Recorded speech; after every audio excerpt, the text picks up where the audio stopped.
Good morning, good morning, and thank you. Yep, it is God. Uh, I have a very interesting heritage. And so I tell people I'm somewhat unique. Um, I come from Africa by way of East India, by way of sharecroppers who were slaves. I also have running through my veins the DNA of my family's slave owners. And I carry on my phone the picture of my great grandmother, who looks like a white woman, because her father owned her. And so I tell people I'm Black because they taught me in school, Black is the mixing of all colors. And so I am the mixture of all colors, even though I don't exactly look like it. And I tell people all the time, when you start talking about African American history, it's complex for me because when I learned that my great great grandfather was white, how do I hate the man who runs in my bloodline and then say I don't hate myself? So this is a subject that has been really complicated for me and challenging for me all my life. But I study it because it is this presentation. I have to give you acknowledgments before I go there. Acknowledgments at the front, credits at. This is what we're gonna talk about. We did acknowledge my maternal grandmother. I'm gonna skip the warm up because the late Mrs. Daisy. We're gonna go down the Reconstruction timeline. Who was born? We talk about 48 St. John's Reparations, but what you got to know is that period in our history is so short. 1818. And it was because of her that I got interested in learning about it because it happened. It started. She passed it on to me. So we're going to talk about the Reconstruction as a child because reparations ended, and I then transitioned into documentary, the Reconstruction, and my theory is we're still memorializing our family history. 400 and the interesting part is I learned she was already doing it. And by the time we get to the end of my presentation, my mother still understands why I South Carolina. And I got to tell you where Maryland is in all of this because we're standing in the ground on the soil, family state we call Maryland. So it makes no sense for me to talk to you about history from down south and not so it's because to where we are that I have a passion and where we are know who I am and where I come from. I also have to thank my social studies and history teachers. Public school system in South Carolina. And Sharon K. Anderson, she is still living now teaching in Kentucky. And I am still in contact with her. So you can see white lady. But she was very honest, transparent, forthright about my history growing up in South Carolina. When she was teaching me, she didn't hide anything. She didn't sugarcoat. She told us the truth, the heat, and I so love her for that. And that's why I continue to contact her 40, 50 years later. Reparations come from the Civil War, going on 52. So and people get misled and think reparations was about slavery. And Miss April Sanders, Black lady who taught me the reparations that we talk about. What she did for me in world history was not only did she show making amends, she brought it to those who had been enslaved during the month of Ramadan. She would invite Muslims, but there were slaves in other parts of this country who were not covered, and about their reparations, their discussion. And she would make us stop talk about that. They had to stop. One other person comes to mind, and I got to mention him. I love her for that because she taught me empathy, Mr. Mel Franklin, and compassion. And he comes to mind because he's been one of the most vocal. She taught me about diversity before it was a popular thing. What y'all don't know, I dedicate this presentation to those three ladies because of the impact they've had on my life. Marshburg. Mel and I went to the same undergraduate school with brother-sister fraternity and sorority. So I know Mel very well. And I ask for your prayers for him because he's going through a lot right now. But I had to think about him because he's been fighting this fight for a long time. And I'm honored to be able to teach the history behind it so maybe we can continue the discussion, even though he's no longer on the county council. What happened after Lincoln's assassination that stopped reparations and really, really messed with the reconstruction of this country after the Civil War? We're going to talk about what Andrew Johnson did. He came into office and the fight that went on there. We'll talk about the beginning of the Civil Rights Movement.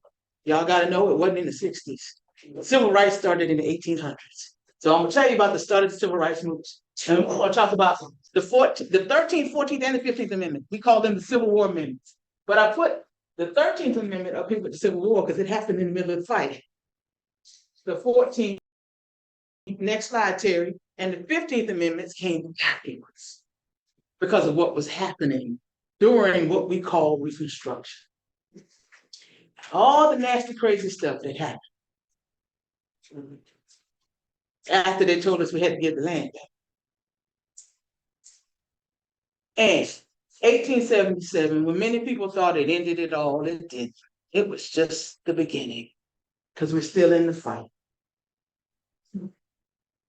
And the scary part is when we got to the 50th anniversary of Civil War, I'm going to show you some pictures because I won't say many have forgotten, but many chose to ignore the role that we played because we were not there. Next slide, Miss Terry. Civil War. We know the story. The war between the states. 11 states. Right before President Lincoln got elected. And this was all literally because Lincoln was elected president. And Lincoln was the first president in our history who had never owned a slave. Never. And I believe, I wasn't there, during his campaign, he made it clear that slavery needed to end. Presidents before him had said it wasn't a good thing for this country. Thomas Jefferson, I'm happy to give him a shout out, from Virginia, called it an abomination, even though he owns it. Yeah. So men had a conscience, and they knew it needed to end. I believe Mr. Lincoln ran on that, and because of that, my home state, God help us, seceded from the Union, the very first, in 1860, said we're done with our own country. That began a war that lasted for 4 years. This is the map that shows you how the country was divided. Next slide.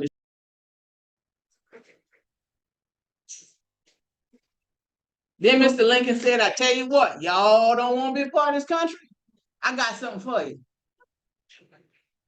And if you go back and read his inaugural address, and I'm telling y'all, I'm a lawyer, so I go read the real documents. I want to see it for myself. Not about what's in the books, not what somebody told me. Literally, I go to the archives, the White House. I go digging in the Library of Congress. This is stuff that makes me happy. I'm boring. I'm a nerd. Yes, but this is what I do. I joined the Supreme Court so I could have access to their archives. But I go touch the documents because I want to see it. In his inaugural address, Mr. Lincoln stood up and said to the country, y'all gonna have to make a decision. Either we're gonna keep slavery or we're gonna let it go. But what I know is this decision has divided this country. And he said when he was inaugurated, we are headed to war. He knew what was coming. Sure enough, Fort Sumter, South Carolina, we went to war. And during the battle, he issued the Emancipation Proclamation. Some would say he started punishing the South before the Union kicked their butts. Y'all want to do this? Fine. I'm giving you one of the first executive orders in history. All the slaves are now free. Now, the funky part about this is he didn't free them in Maryland. He freed them in the rebellious states. That's why I say he was punishing the South before the war kicked their butts. Because when you read it, he says, I'm freeing the slaves and people in bondage in the rebellious states, the 11 who seceded from the Union. But Mr. Lincoln had backup in Congress. Next slide, Terry. There were some elected officials, representatives, senators who said, wait a minute, if that only applies to the rebellious states, what about the rest of them? What about the rest of them? Here comes the 13th Amendment to the Constitution. That's how we got the rest of them. Now, Maryland did it in 1864, not long after Mr. Lincoln issued the Emancipation Proclamation. Because somebody's sitting there thinking, well, before we get to the end, I'm just going to go on to it. Maryland just followed suit as a border state because they had an agreement. Lincoln and Maryland did. So we're going to talk about that a little bit later. And I'll tell you why that agreement was in place. The 13th Amendment gave us freedom, no matter where you were. So for my friends down in Texas who didn't get the word until 1865, it was because of this that you were free, not the proclamation. Technically, the proclamation did free you because you were a rebellious state because you joined the war. But this is the thing that solidified. You can't fight it no more. Because remember, there were 5 states that joined after the war started. Okay? Texas was one. So if you seceded from the Union, Lincoln ain't your president no more. So your Emancipation Proclamation don't apply to me. That's why I say this is what freed my friends in Texas, Louisiana, Mississippi, Tennessee. Because you had declared yourself your own country. Lincoln wasn't your president. See how tricky history is? And if you're not following the timeline, yes, that's why I had to go touch the documents and see it for myself. But now we all free. As we say in our Geechee Gullah tongue, us is all free. Now, next slide. Now we get to the brief part of this discussion we call reparations. How did we get there? Again, before the war was over, President Lincoln sent his Secretary of War to Savannah, Georgia, with instructions to meet with General William Tecumseh Sherman, who had just taken the city of Savannah. He said, I want you to meet with some freedmen. They're no longer slaves. The 13th Amendment passed the month before in Congress. They had already started the work. So 13th Amendment is already enacted in Congress, is now flooding its way through the states to become ratified. So we no longer call us slaves. Go meet with some freed men and find out what they want to make this thing right. Because Lincoln knew the country was divided. We got to figure out how to put it back together. And not only put it back together, now we have a large group of people in this country who have rights that they've never had before. How do we include them in equality? You got to go talk to them to find out what it is they want. So on July 11th, 1865, William Tecumseh Sherman and the Secretary of War sat down with 20 freed men, Black men. And I'm saying men for a reason because there were no women in the room. The women were all lost. 20 freed men. 16 of them were freed by the Emancipation Proclamation. 4 of them had bought their freedom before that meeting day. They were led by Reverend Garrison Frazier. And they had a discussion. What can we do to make this right for you? Reverend Frazier, leading that delegation, said, give us some land and we can take care of ourselves. 40 acres. That's the start. Where did the land come from? Well, the Union was kicking the Southern landowners behind. The slave owners, the plantation owners, had to leave home to go to war. So the men, the young men, left to go fight the battle on behalf of the Confederacy. And they left Miss Polly and Miss Nan behind, and the men who were too old to fight. When those mistresses of the manor got word that their husbands had been killed, many of them packed up and abandoned their plantations. They left. They went to Pennsylvania. They went to Kentucky. They went to Tennessee. They went to Louisiana. They went out to the Western Territory because they were afraid the Union Army was going to come and kill them. So they left. So the Union fighters, the troops began to confiscate land down south for the federal government. That's where it came from. But ultimately, the freedmen who negotiated the deal, next slide, Terry, said, give me this. From Charleston, South Carolina down to Jacksonville, Florida. 400,000 acres of land is what we asked the government for.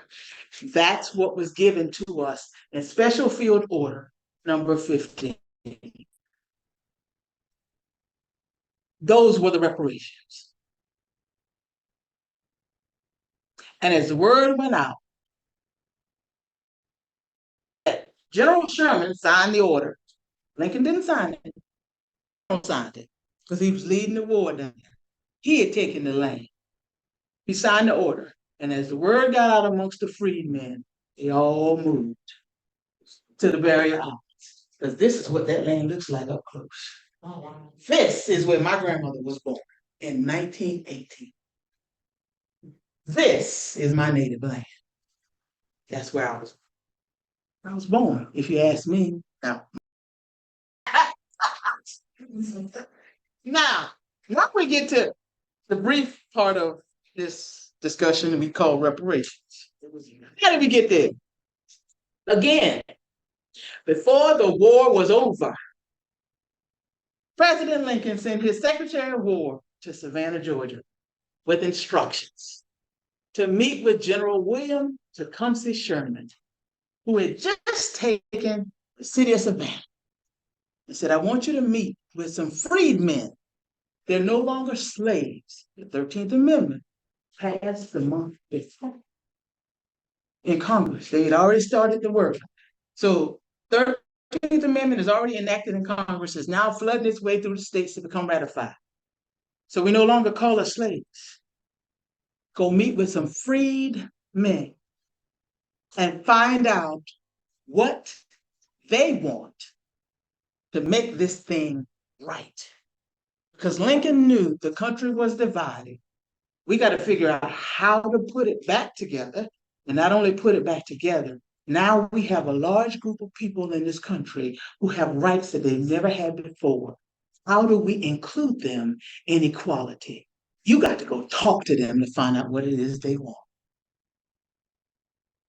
So on July 11th, 1865, William Tecumseh Sherman and the Secretary of War sat down with 20 freed men, Black men. And I'm saying men for a reason because there were no women in the room. The women were all outside.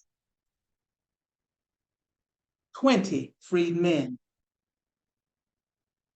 16 of them were freed by the Emancipation Proclamation. 4 of them had bought their freedom before that meeting day. They were led by Reverend Garrison Frazier. And they had a discussion. What can we do to make this right for you? Reverend Frazier, leading that delegation, said, give us some land and we can take care of ourselves. 40 acres. That's the start. Where did the land come from? Well, the Union was kicking the Southern landowners behind. The slave owners, the plantation owners, had to leave home to go to war. So the men, the young men, left to go fight the battle on behalf of the Confederacy. And they left Miss Polly and Miss Nan behind, and the men who were too old to fight. When those mistresses of the manor got word that their husbands had been killed, many of them packed up and abandoned their plantations. They left. They went to Pennsylvania. They went to Kentucky. They went to Tennessee. They went to Louisiana. They went out to the Western Territory because they were afraid the Union Army was going to come and kill them. So they left. So the Union fighters, the troops began to confiscate land down south for the federal government. That's where it came from. But ultimately, the freedmen who negotiated from Charleston, South Carolina, down to Jacksonville, Florida. 400,000 acres of land is what we asked the government for. That's what was given to us in Special Field Order number 15. Those were the reparations. And as the word went out, General Sherman signed the order. Lincoln didn't sign it. Signed it because he was leading the war down there. He had taken the land. He signed the order. And as the word got out amongst the freedmen, they all moved to the barrier islands. Because this is what that land looks like up close. Oh, wow. This is where my grandmother was born in 1918. This is my native land. That's where I was born, if you ask me. Now, my birth certificate says Orangeburg, South Carolina. So my maternal grandmother here.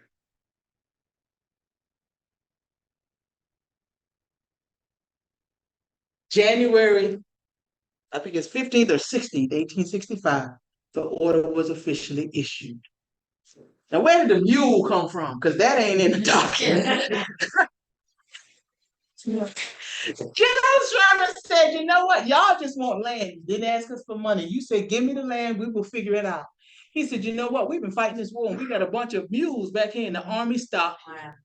They tired, they worn out. We done beat them to death, but y'all can have them. Wow. So the general donated mules from the army's livestock. That's where the mule came from. And so Reverend Frazier and the other 19 freedmen then said, if you come, we will divide this 400 acres up so that each family gets 40 acres. And you can go take your one mule. And we went to work. So that's an official picture. That's a real picture. You can find it in our National Archives.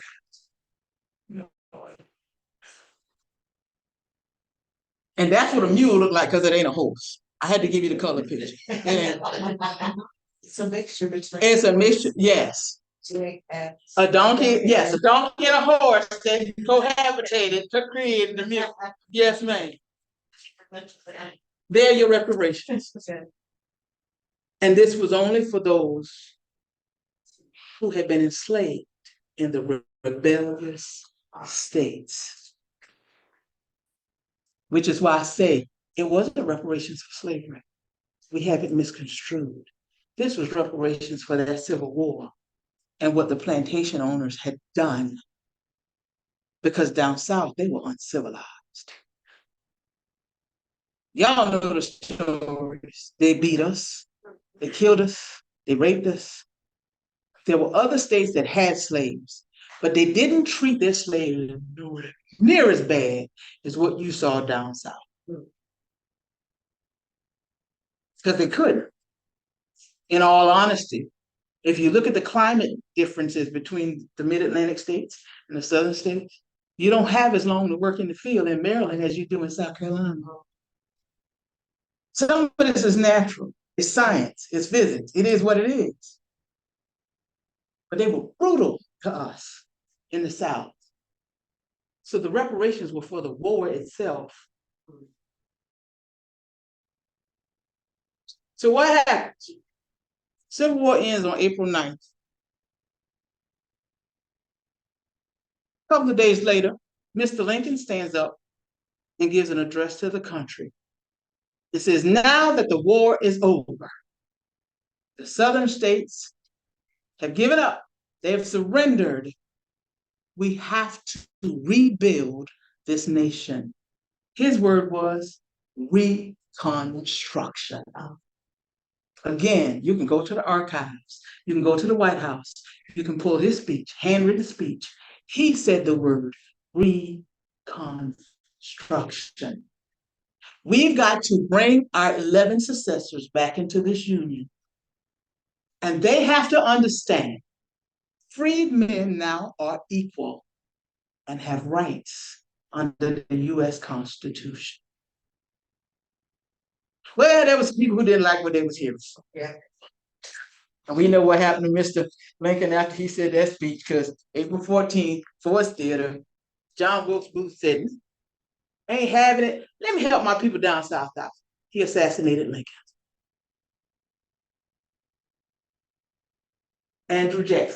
Johnson, excuse me. Andrew Johnson took his place. Now, let's talk about the difference between these two men. Lincoln had never owned a slave. He was a Republican.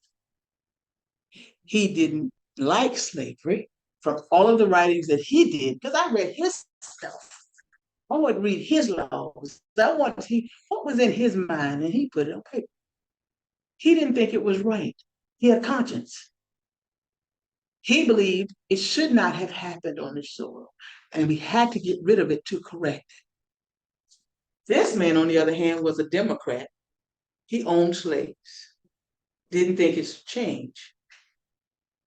Now you go, why in the heck was he the VP for Lincoln? Yeah, he ended up being Lincoln's VP, again, a compromise. Politics. No, we need to get Lincoln in office. Lincoln didn't want him. Matter of fact, there are letters, there are notes that Lincoln sent to his campaign manager at the Republican convention saying, no compromises. I'm not compromising on anything. But the campaign manager never told the people. So in order to get Mr. Lincoln elected and not lose to the Democrats who were sympathetic to the South and were not in favor of ending slavery, they were more of your states' rights kinds of folks. Let the South do what they do. Let's broker a compromise. So if y'all nominate Mr. Lincoln, we'll take Mr. Johnson as his running mate. That's what happened at the convention. That's how we got Andrew Johnson. What did Mr. Johnson do? He immediately issued an executive order.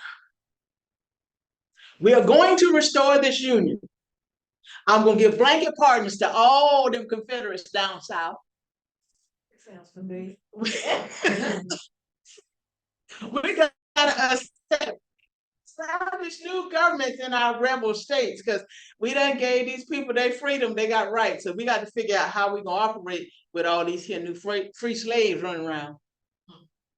And for y'all rebel states, if you come to me and say we lost, and I'm quoting, we lost the Civil War is over, slavery and secession are dead, I'm going to give you a pardon. That's all you got to do. That's all you got to do. Them 3 sentences, you pardon. You welcome back in, open arms. We love you. He demanded the Confederate leaders and those from the planter aristocracy, the richest of the slave owners, to make personal pleas to him. Because, see, Johnson was, I'm sorry, please, Matt, don't hold this against me. He was poor white trash. Okay. He was poor. Owned slaves, but he wasn't a rich man. He didn't have hundreds of slaves. I think he owned no more than about 25 in his lifetime. So the aristocracy, your rich boys got hundreds of slaves, y'all got to come see me. That was Mr. Johnson. And the Confederate lands, he called them Confederate lands that were seized during the war, were going to be returned to the plantation owners. No more 40 acres. No more 40 acres and a mule. That's true. This was all of not even 5 months. Wow. We go from January 15th, 1865 to May 29th, 1865. And I will tell you how amazing we are as people. Because what have we done in literally 5 months? Not only have we divided the land and started to farm it, we had established schools. We had a government. Yep. We had court system all in place. And we had already passed laws saying no white men are allowed here. And if you come, we're going to try you. And you're going to suffer the sentence. All of that was done in 5 months. So now if we told our children today what we did in 5 months back in the 1800s, what do you think? You can't tell me we're not a smart people. That's right. But we lost it. I'm telling you how we lost it. So, thank you, Terry. After Mr. Johnson, did what he did. The Republicans in the Congress got upset. Said, we're going backwards, we're not going forward. And what you got to know is the Republicans were mostly Northerners who did not have slavery. And they were very concerned. Even though we've got this 13th Amendment here and we've given freedom to former slaves and those in bondage, now we've got to protect their civil rights because of what our president has done. So that was the start of the Civil Rights Movement, the Civil Rights Act of 1866. The Congress said, all persons born in this country are citizens. Now, I want you to think about that for a minute, because not everybody back then had been born here. Some of them were brought over on them boats. We talked about the boat, earlier. They were brought over here. Yeah. So if you were born here, you were a citizen. But what about the ones who weren't born here? That was one of the questions. President Johnson got the bill and said, I don't like it. I'm going to veto it. It went back to the Congress, and the Congress said, guess what? We got more Republicans in this Congress than we got Democrats. They overrode the veto. But that still wasn't enough. Next slide, Terry. So what came next? 14th Amendment to the United States Constitution. Let's solidify. As a lawyer, I explain to people, your rights are in the United States Constitution. Your privileges are in the United States Code. If it ain't in the Constitution, it ain't a right. Because as you can see, a law can be easily.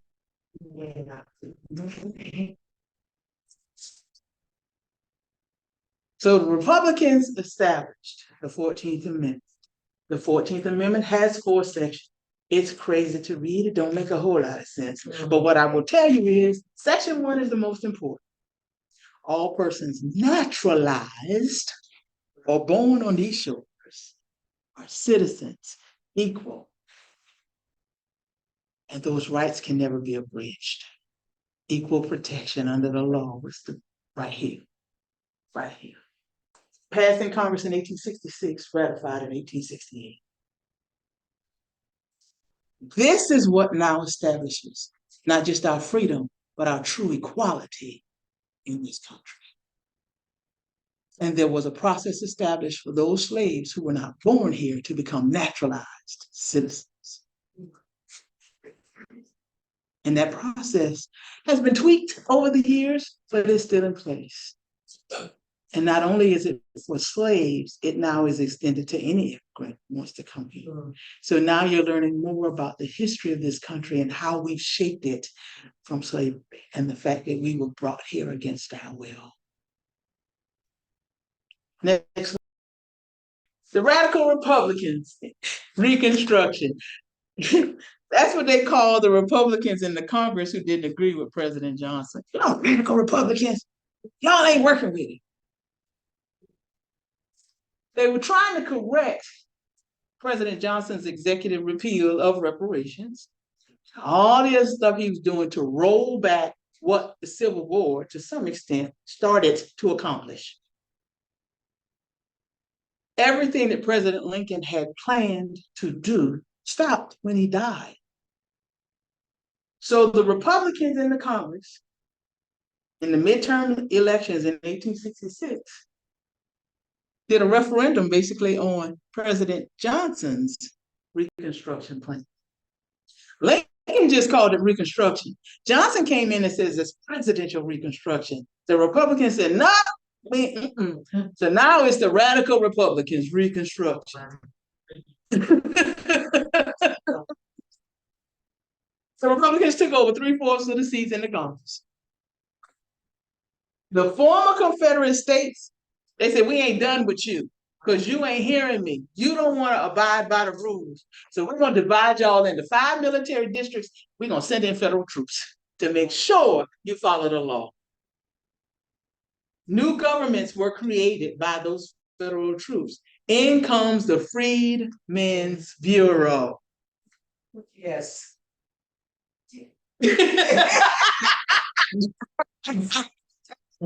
The Freedmen's Bureau were literally white men that were sent from the federal government down south to oversee what was happening with the new freedmen down there to make sure you could register to vote and you could participate in the government and you had schools and you had your rights under the Constitution. But the Southerners called them carpetbaggers. So when you hear that term carpetbaggers, that was the term that white men gave to other white men who came, packed their bags, and came down from the north to take over and run the South. That's where that comes from. That's what the Southerners called the Freedmen's Bureau, carpetbaggers. Did I? Okay. What happens next? Well, Johnson's up for re-election and he loses. Didn't happen. But who did we elect? Ulysses S. Grant. What do we know about the former General Grant? I wasn't gonna get into the man's personal life, but you told it I did. General Grant had fought and led the troops in the Union Army and left the Army and then became a politician. He come from Ohio. He was a Republican. On record, he owned one slave all his life, but he had inherited that slave. And the interesting thing about that inheritance was he immediately freed the slave once he inherited. His wife also owned 4. Record doesn't show what she did with her 4 slaves, but she, it appears, inherited those 4 slaves. Next slide. He comes in and says, look, we still got work to do with Reconstruction. We've got to make sure we get this right. Again, he's a part of that radical Republican Reconstruction. For what comes out is the 15th Amendment. Because what they had never talked about in all of this was whether freedmen, African Americans, former slaves, Black men could have the right to vote. 15th Amendment to the US Constitution gave our Black men the right to vote. And again, I'm saying men, because remember, women didn't vote. White women didn't even have the right to vote. Our Black men got the right to vote under the 15th Amendment. And those are the only 2 sections of the 15th Amendment. That's all it does. And it says, Southerners, rebellious states, you can't tell these men they can't vote because of their color, because of their previous status as a slave. Illegal. Illegal. And somebody, I see your eyes. Well, they did it. How they do it? We're going to get there. Next slide. I see you. I see it coming. Yes, ma'am, I am. Here we go. Okay. Here we go. The KKK, 1867, they were chartered. They became notorious in 1870, but they were chartered in 1867.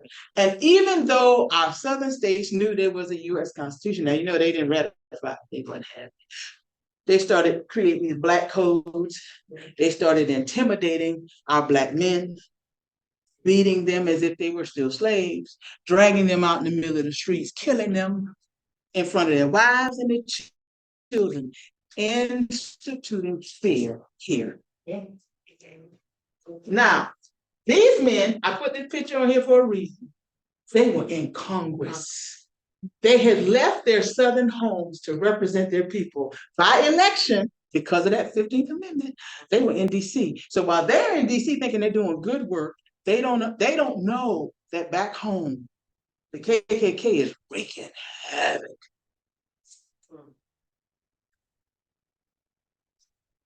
And what's sad is, when I say doctors, lawyers, and farmers, I'm not talking about these men right now. I'm talking about the men who wore the sheets. Next slide. I'm talking about them. They was lawyers, they was doctors, they were professional. Some of them were ministers in the church. Y'all know how they use Christianity to justify slavery. See, I see you looking at me. Don't think I don't know. And because of all of this craziness, President Grant says, you know what, y'all don't want to act right. So let me send down the federal troops. He established martial law, again, my home state. Here we go, setting an example. South Carolina. He sent the military in to take control. And not only that, them rascals rounded up the KKK members and federally prosecuted them for torturing, tormenting, and terrorizing us. The birth of Title 42, United States Code, Section 1983, and it still lives today. You cannot lynch, beat, scare, terrorize anyone in this country because of the color of their skin. That is how they prosecuted the police officers who killed George Floyd. Wow, from that. This law, and this was passed in 1870. That's how the federal government did what they did. You cannot do it acting under the color of law. Because remember, I told you the black code was in effect. Southern states started passing what we call Jim Crow laws. They were called black code laws. It's still on the books. Next slide. General Grant was up for re-election and he wanted to get the job a second time. This is his message, parts of it, from his inaugural address. And I put these in because I want you to understand politics plays a lot in this mess. While he still believed the country could do and should do better, he's trying to preserve the nation, trying to preserve his control. And there were Democrats, and I call them Democrats and Republicans because they were all white. There were Democrats who were pro-Confederates, who didn't believe what Grant had done by sending the federal army down to South Carolina was right. So now they're fighting him in Congress. So he gives this statement, and you got the slides, so you got a copy. I'm not going to read it. But he made it clear. My efforts are going to be directed toward restoration of good feeling between different sections of our common country. We need to get along. We got to figure this out. But you know, when you start talking about, hey, we need to get along, compromise. So he started compromising in his second term. He had to, because he didn't want to go back to another civil war. And that's literally where we were headed because of what the Republicans were pushing. Remember, I told you they called it the radical Republican Reconstruction. Next slide.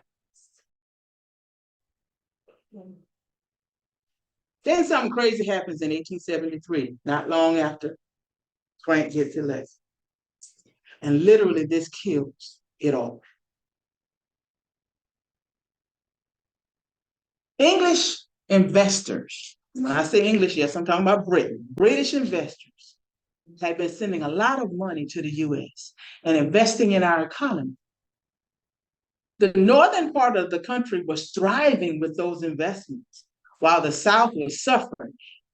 Plantations were ravaged, slaves were no more, and now you got people down here negotiating for wages. They sharecropping on the land. You got to pay me, Miss Polly. I'm not working for free. I ain't your slave no more. So the Southern economy is a hot mess. Sometimes they're getting crop to sell, sometimes they're not. England's watching all this from across the pond. And those investors got nervous because we couldn't get it together. And so in 1873, a big group of investors withdrew money from a bank in New York. The market crashed and we went into a depression. Now we're talking not just about how people relate with each other. Now we're talking about the money. Now the government's going under. It was fine that the South had been in a depression for years after the Civil War ended. But now everybody's in a depression. And so even those who supported Reconstruction, even the Republicans started to say, all of this was a lost cause. We're not better off than we were.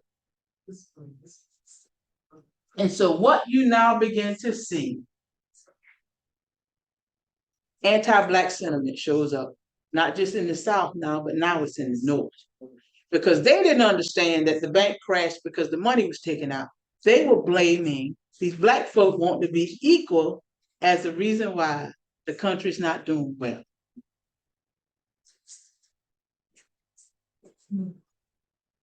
The Southern aristocracy is gone. Those who ran away from the South during the war, they returned home after Johnson said, you go back and get your land. They go back with the deeds in the hand. But when they get back, you got holes in your roof. You got spider webs everywhere. Your lands are barren because nobody's been working it. Slaves are gone. There is no more aristocracy in the South. And when you go to my home state today, when you go to Charleston, South Carolina, it looks nice. The Spanish marsh trees, the big white house. Yeah, we had to do a whole lot of work putting them things back together. They put a lot of money into preserving that history. Democrats had taken power in Virginia, North Carolina, Tennessee, Georgia, Alabama, Arkansas, and Texas.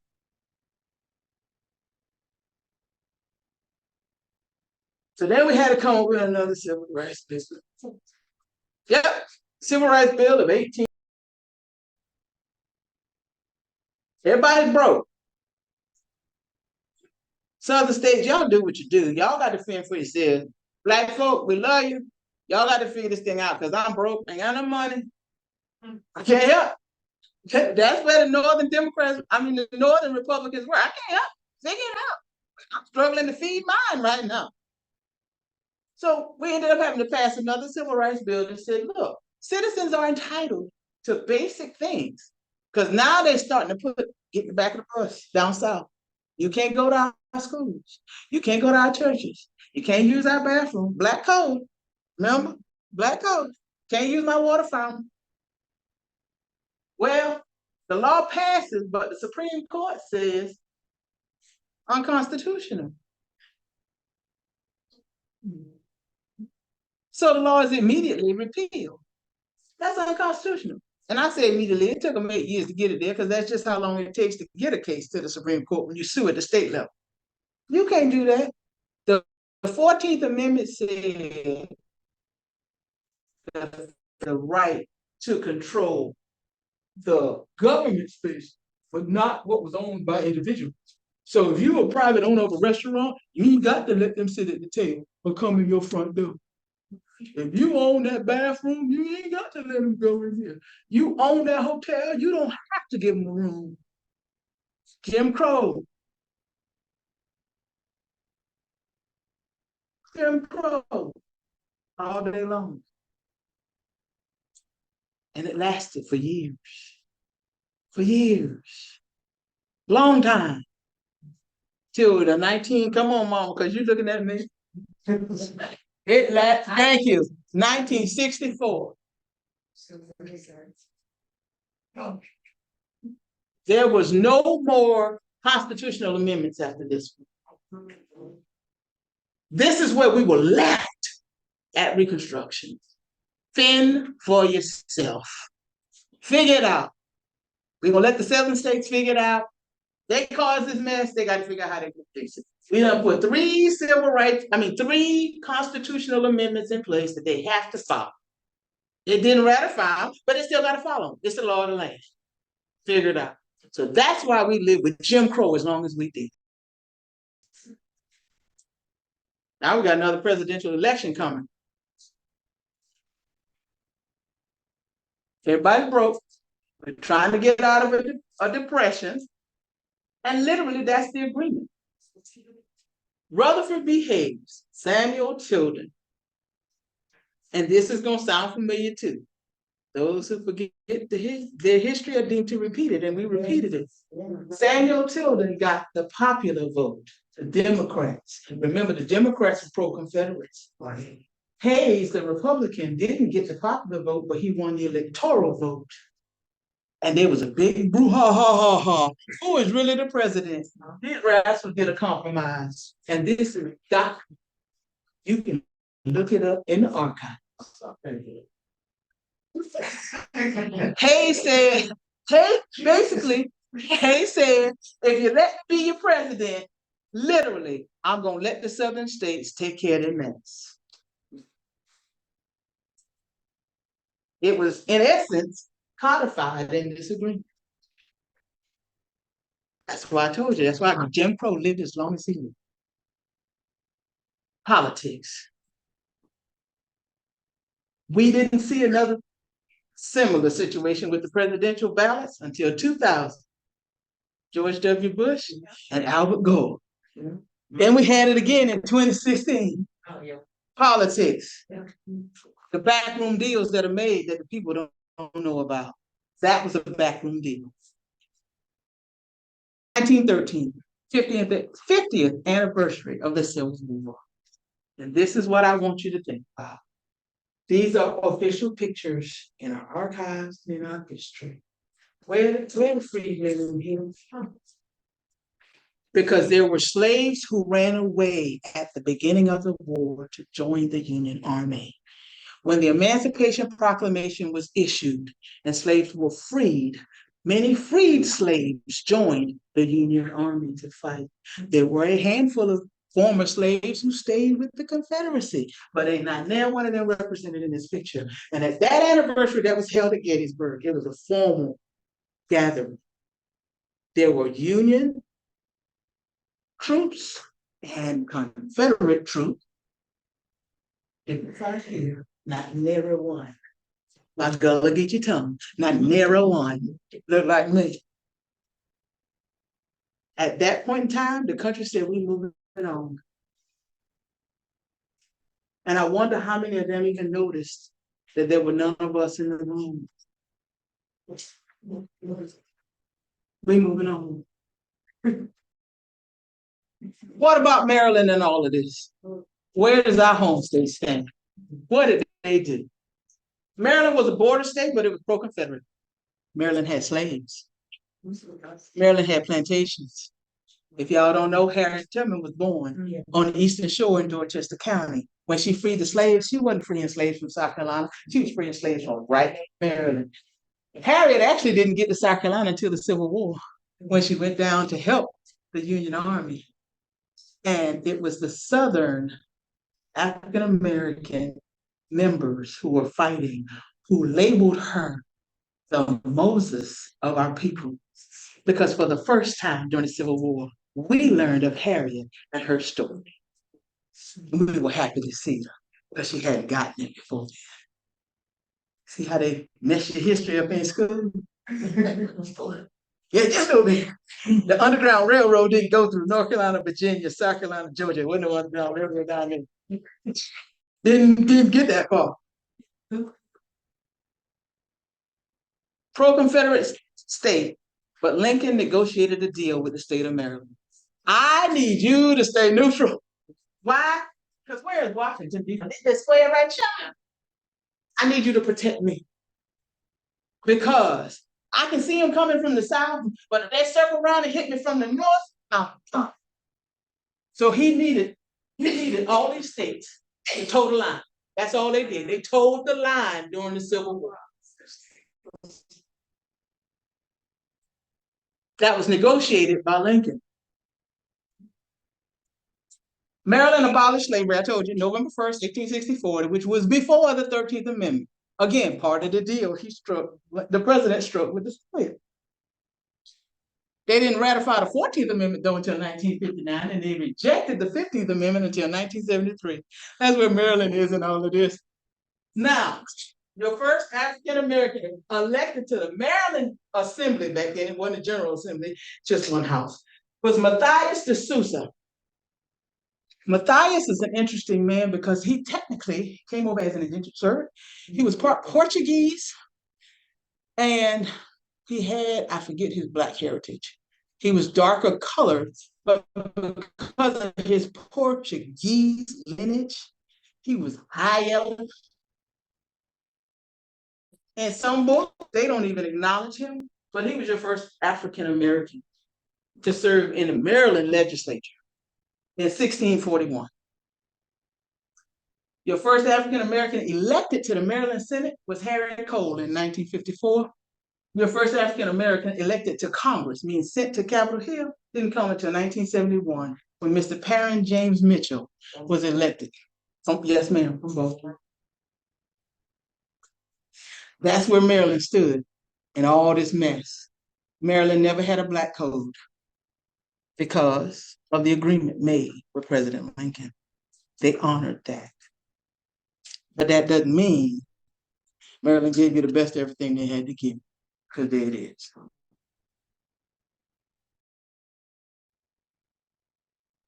Next slide, please, says my daughter abandoned me. Thank you, my friend. Any questions? I'm glad you said that. We got 5 minutes for questions. Yes, ma'am. Is that where the old line state comes? Yes, Because I always wondered what that meant. yes, the old line state. So it also comes from the Mason-Dixon. Yeah, yeah. So the Mason-Dixon Go line. back to that map for me. The Maryland falls. The Mason-Dixon line is kind of weird. It runs like this and it goes through Delaware. Yeah. Maryland falls just beneath the Mason-Dixon line. And most geographists will tell you anything below the Mason-Dixon line is a southern state. So technically, Maryland is a southern state. Yeah. And DC. Look, technically, West Virginia, interesting fact about West Virginia. Quick touch on. Oh, I'm sorry. I didn't know about the touch screen. Oh, I'm sorry. West Virginia. Well, see, did I do that? No, you didn't. West Virginia and Virginia, like the Carolinas, were one. Right? West Virginia, because there were people in West Virginia who they were the poor white folk. They wasn't feeling that whole slavery thing because they didn't have slaves. They couldn't afford to have slaves. They won't be in this fight. They separated from Virginia during the Civil War and got statehood. And that's how they became a border state. Again, compromise with President Lincoln. I'll give you statehood if you protect me. So when you look at the history of West Virginia and when it became a state, it was during the Civil War. My question is related to the Mason-Dixon line. I went to Lincoln University, Pennsylvania. It started in 1854 before Emancipation Act. And so it is right across the Mason-Dixon line. Right. With that. But wasn't there an act of once the 13th Amendment and Emancipation that there was slave act that even if you escaped to pass the South, that they could bring you back into slavery? Yes. What am I remembering? Yes. That was ages before in the Right. in the 1840s. Correct. Before Lincoln was elected, that Right. was the case. Right. So even if you went to quote unquote free land. Your slave owner, Yeah. if he could come up there and get you, Right. yes, ma'am. They paid bounties to bring him back. That was before Lincoln became That was president. like, so it was Right. part of the Dred Scott. Dred Scott, I was 1857, I'm gonna tell you Yeah, today. It was, yes. I bring that up because it was Lincoln University was set. It was first called Ashland Institute. Once the Emancipation Act, it was called Lincoln University. So that's my alma mater. So Gotcha. I know a lot of this from Yep. Mason-Dixon line. The Dred Scott case, Yeah. courtesy of our Supreme Court of the Yeah. United States, rendered us property. Yeah. And so, yes, anybody who had escaped from the South could be recovered by their masters Yeah. and taken back home. And for those who got this far up here, trust me, you went back with a lot of physical abuse. Can I have 2 comments? Yes, sir. So, one, for those of you who haven't seen it and would like an opportunity to examine some of the stuff that happened around Lincoln's assassination, in a historical context, but maybe a sort of fictional context, there was Apple TV did an excellent show called Manhunt, Yeah. and it covers a lot of the slavery issues because it talks about Samuel Mudd and it talks a lot about Edwin Stanton and going to see the Sherman and the 40 acres and a mule. It talks about a lot of that kind of stuff. And it talks about Johnson and Reconstruction and the immediate change afterwards. So it's really interesting. Ignore the fact that Stanton doesn't have a beard because that's just wrong. But anyway, the show is really good. And the second comment I wanted to make is for those of you who may be confused about the use of the term Democrats and Republicans here, be very, very clear that over the course of the 1870 to 1920, Those two parties completely flipped their ideology. I was waiting to see if somebody was gonna ask the question. Oh, y'all, we see y'all already know this. So y'all know about my friend Strom Thurmond who ran as a bishop when all of this flipping was going on. Okay, y'all. We good.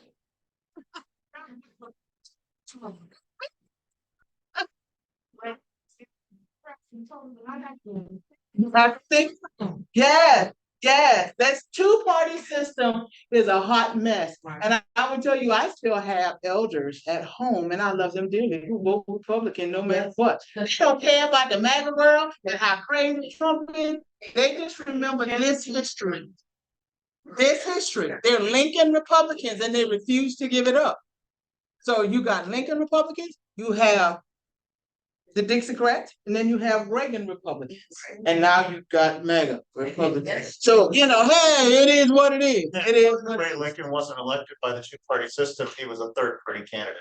True, he was. There were 4 candidates for president. This is why we need civics back into science.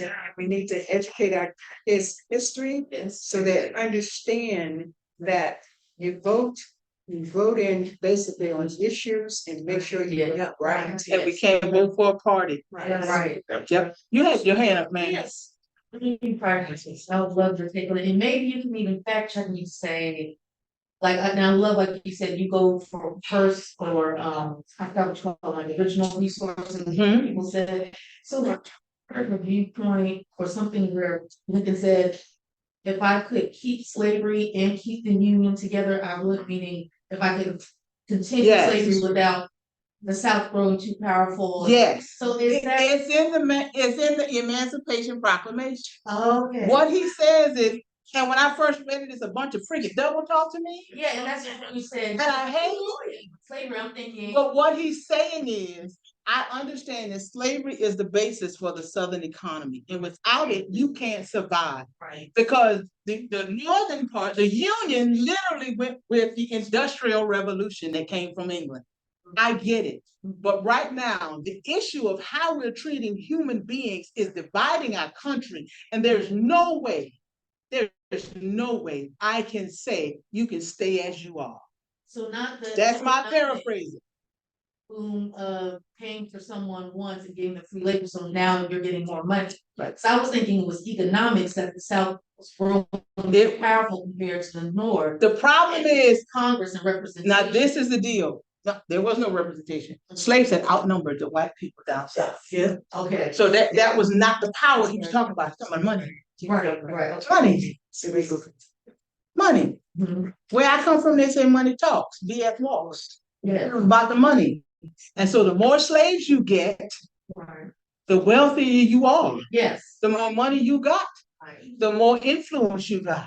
Right. I can't let you keep having babies. Right. You weren't bringing them over transatlantic anymore, but we birthing babies. Right. You growing like mega words. We talking Hebrew, Egyptian kind of stuff going on right here now. Right. I can't let you keep doing that because your property keeps growing because you're considering human beings pretty and not humans. So that's what it was. That's what he was talking about.